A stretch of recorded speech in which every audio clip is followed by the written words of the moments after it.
Cet EHPAD est nécessaire bien évidemment parce que la population augmente, vous l'avez vu avec toutes les constructions qui se font autour.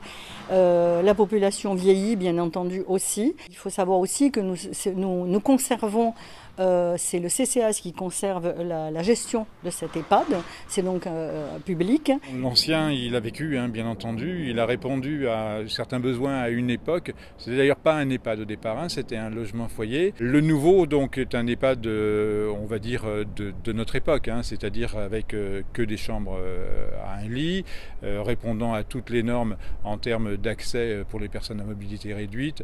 Il y a de nombreux anciens baillargois qui souhaitent rester bien entendu au village. Leurs familles qui sont restées également souhaitent qu'ils ne soient pas très loin. Ça leur permet de venir les visiter.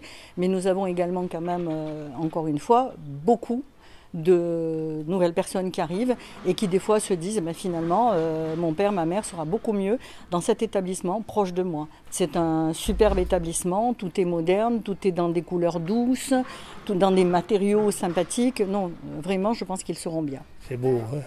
Ah ouais. Faut dire ce qu'il en est, hein? Ils en fait beaucoup. Ça c'est bien, hein? Franchement c'est bien. Moi je me plais moi ici. Pour le personnel, on a travaillé quand même sur les troubles musculo-squelettiques. Je pense notamment aux rails de transfert dont sont équipées toutes les chambres.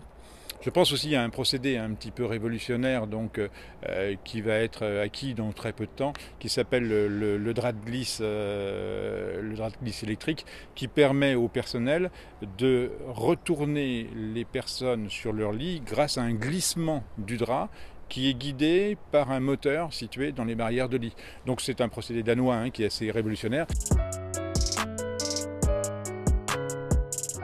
On arrive à n'augmenter le prix de journée que de 6 € pour une dépense donc de plus de 9 millions, ce qui est quand même,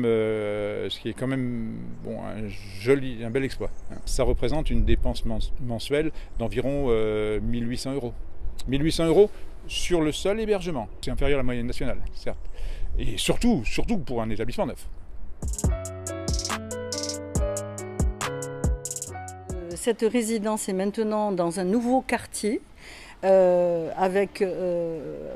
est à côté du complexe sportif.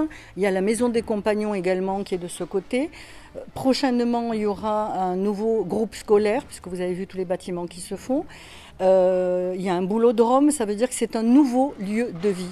Alors c'est plus le centre-ville, mais c'est un nouveau quartier, donc des nouvelles personnes qui vont venir s'installer, bien évidemment.